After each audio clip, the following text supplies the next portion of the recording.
یہ تھے قاری اختر ضیاء حفظہ اللہ، جو آپ کے سامنے قرآن مجید کی تلاوت کر رہے تھے، اور یقیناً دل تو یہی چاہ رہا تھا کہ قرآن کی تلاوت ہی سنتے رہیں۔ اللہ کے کلام کی یہ ایک تاثیر ہے جو ہم سب محسوس ہو رہے تھے۔ اب میں بلا تاخیر دعوت خطاب دوں گا فضیلت الشیخ حافظ عبد المالک مجاہد حفظہ اللہ، آئیں اور جو ہے ہمیں نصیحتیں فرمائیں۔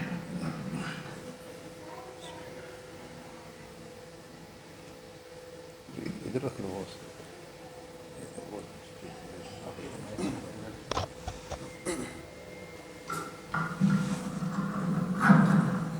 بسم اللہ۔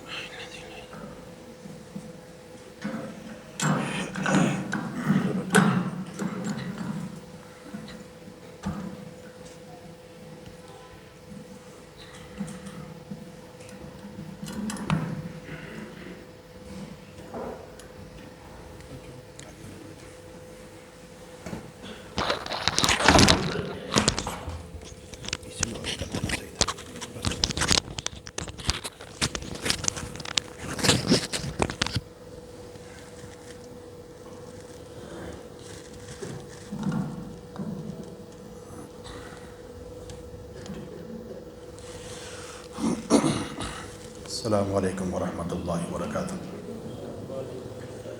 الحمد للہ رب العالمین والعاقبۃ للمتقین والصلاة والسلام علی سید الانبیاء والمرسلین نبینا محمد وعلی آلہ واصحابہ ومن تبعہم بإحسان الی یوم الدین، اما بعد، قال رسول اللہ صلی اللہ علیہ وسلم: اذا مات الانسان انقطع عنه عمله الا من ثلاثة: صدقة جاریة او علم ينتفع به او ولد صالح يدعو له، او كما قال علیہ الصلاۃ والتسلیم۔ آج کی یہ سالانہ تقریب ہے جو ماشاءاللہ چند طلبہ جنہیں حفظ القرآن مکمل کرنے کی سعادت حاصل کی ہے، ان کے اعزاز میں منعقد ہو رہی ہے۔ ابھی انشاءاللہ ہم تفصیلی خطاب حضرت الشیخ محترم جناب حافظ محمد افضل ضیاء حافظہ اللہ کا سنیں گے۔ میں آپ کے سامنے رسول اللہ صلی اللہ علیہ وسلم کی ایک حدیث مختصر تشریح کے ساتھ بیان کروں گا۔ اللہ تعالی ہم سب کو اس کو سننے، سمجھنے اور اصلاح کرنے کی توفیق عطا فرمائے۔ رسول اکرم صلی اللہ علیہ وسلم نے ارشاد فرمایا: اذا مات الانسان، جب انسان انتقال کر جاتا ہے، دنیا سے رخصت ہو جاتا ہے، انقطع عنہ عملہ، اس کے اعمال کا سلسلہ منقطع ہو جاتا ہے، ختم ہو جاتا ہے۔ یعنی جب تک وہ زندہ تھا، نمازیں پڑھ رہا تھا، روزے رکھ رہا تھا، صدقہ و خیرات کر رہا تھا، حج کر رہا تھا، خیر کے بہت سارے کام سر انجام دے رہا تھا۔ اب جب انسان انتقال کر چکا، اب اس کے سارے اعمال کا سلسلہ منقطع ہو چکا، رک چکا، ختم ہو چکا۔ لیکن 3 قسم کا سلسلہ برقرار رہتا ہے جس سے اس کو فائدہ پہنچتا رہتا ہے۔ اب سب سے پہلے ہمیں اس چیز پر سوچنا چاہیے کہ رسول اکرم صلی اللہ علیہ وسلم نے یہ ارشاد فرمایا کہ جب انسان انتقال کرتا ہے، اس کے بعد اس کا سلسلہ منقطع ہوتا ہے، اس کے اعمال کا سلسلہ موقوف ہو جاتا ہے، ختم ہوتا ہے۔ لیکن آج ہم تو زندہ ہیں، کتنے ایسے ساتھی ہیں کہ ان کے زندہ ہونے کے باوجود، زندگی کے باوجود، ان کے اعمال کا سلسلہ منقطع ہے، ان کی زندگی کے اندر توحید نہیں ہے۔ اب توحید نہیں ہے تو ان کی زندگی بیکار ہے۔ اور کتنے ایسے ساتھی ہیں کہ ان کی زندگی میں نماز نہیں ہے، نماز کے لیے اعلان ہوتا ہے 5 وقت، حی علی الصلاۃ، حی علی الفلاح۔ انسان یہ دیکھے کہ میں اللہ تعالیٰ کی اس بلاوے کو کتنی اہمیت دیتا ہوں۔ اگر میرا کوئی دوست بلاتا ہے، کوئی کال کرتا ہے، کوئی فون کرتا ہے، تو اس کا جواب بھی دیتا ہوں، بھاگ کے جاتا ہوں۔ کوئی تنظیم بلاتی ہے، بندہ بھاگ کے جاتا ہے۔ اللہ رب العالمین کے احکامات کو، اللہ تعالیٰ کے بلاوے کو انسان نے کتنی اہمیت دی۔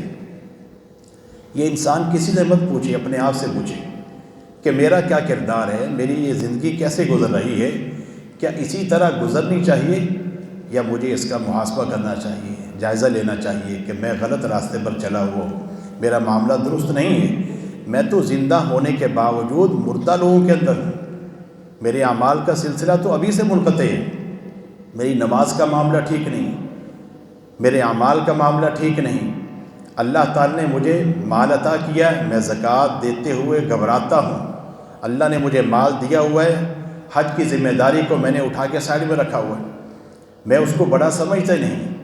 تو یہ تو وہ انسان ہے کہ مرنے سے پہلے ان کے اعمال کا سلسلہ منقطع ہو گیا۔ حالانکہ رسول اللہ صلی اللہ علیہ وسلم کے دور میں یہ معاملہ صحابہ اکرام کا اس قدر قابل تعریف تھا کہ نماز وقت سے پہلے وہ نمازوں کے لیے آ جاتے، اور یہاں تک کہ کوئی ساتھی اگر چل نہیں سکتا اس کو سہارا دے کے لایا جاتا، بیماری کے عالم میں بھی آ جاتے۔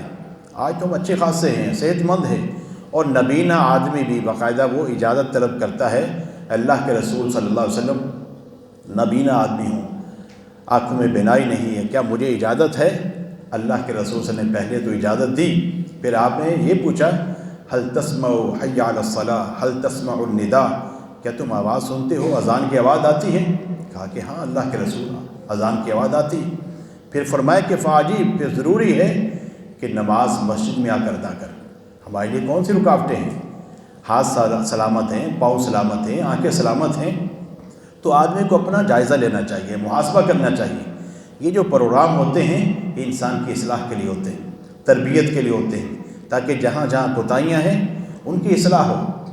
اور اللہ کے رسول کا یہ فرمان کہ اذا مات الانسان انقطع عنہ عمل، جب انسان کا انتقال ہو جاتا ہے، اس کے اعمال کا سلسلہ منقطع ہو جاتا ہے، اس کے بعد 3 قسم کے اعمال باقی رہتے ہیں، الا من صدقۃ جاریہ، کہ آدمی نے کوئی ایسا کام کیا ہے جو اس کے لیے صدقہ جاریہ بن جائے۔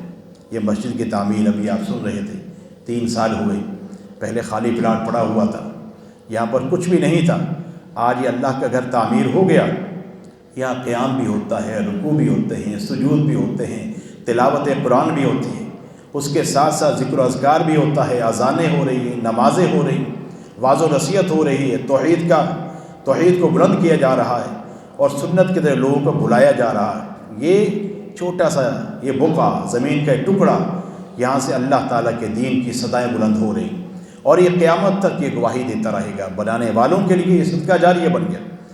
جناب ابراہیم خلیل اللہ علیہ السلام نے بیت اللہ کی تعمیر کی، لاکھوں لوگ جاتے ہیں، ایک نماز پڑھنے کا جو ثواب 1,00,000 نماز کے برابر، سبحان اللہ۔ اور جب سے اس کو قائم کیا، جب سے بنایا، اور دعائیں کرتے ہوئے چلے گئے، ربنا تقبل منا انک انت السمیع العلیم، اے اللہ ہم نے یہ گھر تعمیر کیا ہے، یا اللہ لوگوں کے دل اس طرح مائل کر دے، یا اللہ ہمارا یہ عمل قبول فرما۔ اللہ رب العالمین نے ایسا شرف قبولیت عطا فرمایا کہ قیامت تک کے لیے اللہ نے ان کے لیے اس کو بہترین صدقہ جاریہ بنا دیا۔ جناب محمد الرسول اللہ صلی اللہ علیہ وسلم نے مسجد نبوی کی تعمیر کی، وہ ہمیشہ کے لیے صدقہ جاریہ، یعنی چھوٹی مسجد ہو، بڑی مسجد ہو، کوئی مدرسہ ہو، حتیٰ کہ کسی نے درخت لگایا، ایک درخت لگایا، اور وہاں پر لوگ سایہ حاصل کرتے ہیں، پرندے سایہ حاصل کرتے ہیں، جانور کھاتے ہیں اور آرام کرتے ہیں، یہ اس لگانے والے کے لیے صدقہ جاریہ ہے۔ اور کوئی پانی کا کوئی چھوٹا سا کنواں کھود دیتا ہے، کوئی نل لگا دیتا ہے، اس کے لیے صدقہ جاریہ ہے۔ مانا چھوٹی سی چھوٹی چیز، بڑی سے بڑی چیز، یہ اس کے لیے صدقہ جاریہ ہے، اس کے نام اعمال میں یہ چیز لکھی جاتی ہے، اس کا اندراج ہوتا جاتا ہے اور یہ بڑھتا ہی رہتا ہے۔ دوسری چیز اللہ کے رسول نے ارشاد فرمائی، او علم ينتفع بہ، آدمی ایسا علم چھوڑ کے جائے جس سے فائدہ اٹھایا جائے۔ یہ علم کون سا ہے؟ علم نافع، وحی کا علم، جو اللہ رب العالمین نے آسمان سے وحی کے ذریعے نازل فرمایا کہ وَإِنَّهُ لَتَنزِيلُ رَبِّ الْعَالَمِينَ نَزَلَ بِهِ الرُّوحُ الْأَمِينُ عَلَىٰ قَلْبِكَ لِتَكُونَ مِنَ الْمُنذِرِينَ، یہ رب العالمین کا کلام جو اللہ نے آسمان سے نازل کیا جبرائیل امین کے ذریعے، اور اللہ نے وحی نازل فرمائی جناب محمد الرسول اللہ صلی اللہ علیہ وسلم پر۔ یہ قرآن مجید، اس کا ایک ایک حرف پڑھتے ہیں، اس پر نیکیاں ہیں، بچے ان کو یاد کرتے ہیں، اساتذہ پڑھاتے ہیں، منتظمین اس کا انتظام کرتے ہیں، یہ سب کے لیے بہترین صدقہ جاریہ۔ علم کو جمع کر کے اس کو پھیلانا، سکھانا، سیکھنا، یہ کتنا بہترین اللہ تعالیٰ کے یہاں صدقہ جاریہ بہترین عمل ہے، جو انسان کے جانے کے بعد بھی اس کے اعمال میں اضافے کا سبب بنتا رہتا ہے۔ آپ یہ اندازہ لگائیں کہ جناب محمد رسول اللہ صلی اللہ علیہ وسلم جب اللہ تعالیٰ نے آپ کو رسول بنا کر بھیجا اور آپ صلی اللہ علیہ وسلم پر وحی نازل فرمائی، اس وقت سے لے کر آج تک اور قیامت تک جو ہم علم سیکھ رہے ہیں، جو سکھا رہے ہیں، قرآن مجید ہو، احادیث مبارکہ ہو، حتیٰ کہ دعائیں ہیں، اذکار ہیں، وضو کرتے ہیں، نماز پڑھتے ہیں، صدقہ و خیرات کرتے ہیں، قربانیاں کرتے ہیں، حج کرتے ہیں، زکاتیں دیتے ہیں، خیر کے جتنے بھی کام ہیں، یہ سارے کا سارا علم کس نے سکھایا؟ یہ اللہ رب العالمین نے جناب محمد رسول اللہ پر اتارا، اور اللہ کے رسول یہ عمل کرتے چلے گئے، اور یہ علم نافع رسول اللہ صلی اللہ علیہ وسلم کے کھاتے میں لکھا جاتا رہے۔ اب ہمارا تعلق اس علم کے ساتھ کتنا ہے؟ قرآن مجید کے ساتھ کتنا تعلق ہے؟ کیا اتنا تعلق ہے کہ کل قیامت کے دن یہ قرآن مجید ہمارے لیے سفارشی بن جائے؟ نہیں، ہمارا اتنا گہرا تعلق نہیں ہے۔ تعلق ہونا چاہیے تاکہ کل قیامت کے دن یہ قرآن مجید ہماری سفارش کرے، اور یہ ہمارے متعلق حجت بن گیا کہ یا اللہ یہ تو پڑھنے والا، سیکھنے والا، مجھ پر عمل کرنے والا، اس نے اپنا عقیدہ بھی ٹھیک کیا، اپنا اخلاق بھی ٹھیک کیا، اپنا کردار بھی ٹھیک کیا، گھر کے ماحول کو بھی ٹھیک کیا، یا اللہ میں اس کی سفارش کرتا ہوں، میری سفارش کے حق میں قبول کر۔ یہ قرآن مجید کے ساتھ ایسا گہرا تعلق ہو، یہ علم نافع ہے۔ اور تیسری بات اور آخری بات، اللہ کے رسول نے فرمایا کہ او ولد صالح یدعو لہ، کہ آدمی دنیا سے رخصت ہو گیا، نیک اولاد چھوڑ کے جاتا ہے۔ نیک اولاد کیسی؟ آج کل جیسے ہم دیکھتے ہیں کہ باہر نوجوان ہر قسم کی برائی کے اندر پڑے ہوئے ہیں، کوئی جوا، کوئی سٹے بازی، اور نہ چھوٹے کی تمیز، نہ بڑے کی تمیز، نہ عقیدے کا پتہ، نہ عمل کا پتہ، نہ اخلاقیات کا پتہ، بے حیائی کی لت کے اندر پڑے ہوئے۔ ایسا نہیں ہونا چاہیے۔ ہمارے بچوں پر ایسی ان کی تربیت ہونی چاہیے، ایسی اصلاح ہونی چاہیے کہ ہمارے جانے کے بعد بھی اس کا ثواب ہمیں ملتا رہے۔ بچے دعائیں کرتے رہیں، ہمارے اجر میں اضافہ ہوتا رہے۔ بچے خیر کا کام کرتے رہیں، ہمارے اجر میں اضافہ ہوتا رہے۔ بچے نمازیں پڑھیں، ہمارے اجر میں اضافہ ہو۔ اس کے لیے دعائیں کرے رب العالمین سے۔ جناب ابراہیم خلیل اللہ دعائیں کرتے ہیں، رب اجعلنی مقیم الصلاۃ ومن ذریتی ربنا وتقبل دعا۔ انسان کمزور ہے، کوشش بھی کرتا ہے، لیکن پھر بھی معاملہ پورا نہیں ہوتا۔ اس کے لیے سب سے مضبوط سہارا رب العالمین سے تعلق جوڑیں، رب العالمین سے دعا کریں کہ اللہ میں کوشش بھی کرتا ہوں لیکن یہ میرے معاملات سیدھے نہیں ہوتے، یا اللہ ٹیڑھے ہوتے جا رہے ہیں، یا اللہ تو ان کو سیدھا کرنے والا، یا اللہ اصلاح فرما دے۔ رب اجعلنی مقیم الصلاۃ ومن ذریتی، اے اللہ مجھے بھی نمازی بنا، میری اولاد کو بھی نمازی بنا، یا اللہ تجھ سے دعائیں کر رہا ہوں، دعائیں قبول فرما۔ سورہ فرقان کے آخر کے اندر اللہ تعالیٰ نے یہ بات بیان فرمائی، عباد الرحمن کا تذکرہ فرمایا کہ رحمان کے بندے رب العالمین سے کیسے تعلق جوڑتے ہیں، دعائیں کرتے ہیں۔ آج ہر دوسرا بندہ پریشان ہے اولاد کے حوالے سے، اولاد بات نہیں مانتی، اولاد بدتمیز ہے، اولاد کے یہ معاملات ہیں۔ ہم لوگوں سے شکوہ کرتے ہیں، لوگوں سے گلہ کرتے ہیں، اپنے گھر کے احوال لوگوں کے سامنے پیش کرتے ہیں۔ وہ تو اصلاح نہیں کر سکتے، اپنے معاملات اللہ کے سامنے پیش کریں۔ جناب یعقوب اپنا معاملہ اللہ کے سامنے پیش کرتے ہیں، کہا کہ انما اشکو بثی وحزنی الی اللہ، میں اپنا غم، اپنی پریشانی، اپنی بے بسی اپنے رب کے سامنے پیش کرتا ہوں۔ اپنی بے بسی، اپنے معاملے اپنے رب کے سامنے پیش کریں۔ دیکھیں رب العالمین کس طرح احوال کو درست فرماتا ہے۔ یہ دعا کریں، ربنا هب لنا من ازواجنا وذریاتنا قرۃ اعین واجعلنا للمتقین اماما۔ اے میرے رب، اے میرے پالنے والے، اے اللہ ہماری اولادوں کو، ہماری بیویوں کو ہماری آنکھوں کی ٹھنڈک بنا، یا اللہ ان کے دل میں خیر داخل فرما دے، یا اللہ اپنی محبت داخل فرما دے، اپنے رسول کی محبت داخل فرما، یا اللہ قرآن مجید کی محبت داخل فرما، یا اللہ ان کو نمازی بنا دے، ان کا اخلاق اچھا کر دے، یا اللہ ان کے کردار کو درست فرما دے۔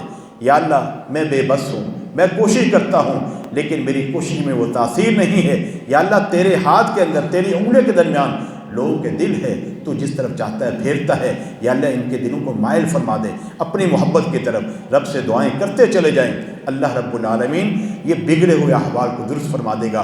تو اللہ کے رسول کا یہ فرمان کہ اذا مات الانسان، جب انسان انتقال کر جاتا ہے، اس کے اعمال کا سلسلہ منقطع ہو جاتا ہے، تین قسم کے معاملے باقی رہتے ہیں۔ کوشش کر کے کوئی ایسا معاملہ ضرور کر کے جائیں کہ تینوں چیزوں کے اندر شامل ہو جائیں اور ہمارے لیے یہ چیزیں صدقہ جاریہ بن جائیں. صدقہ جاریہ کا عمل کریں، اس کے ساتھ ساتھ علم نافع وہ سیکھیں اور سکھائیں، اور تیسرا معاملہ اپنی اولاد کو نیک بنائیں، ان کے لیے دعائیں کریں. دعا ہے کہ جو کچھ سنتے ہیں سناتے ہیں اللہ تعالیٰ سمجھ کر ہمیں اپنے معاملات کی اصلاح کرنے کی توفیق عطا فرمائے. وما علینا الا البلاغ.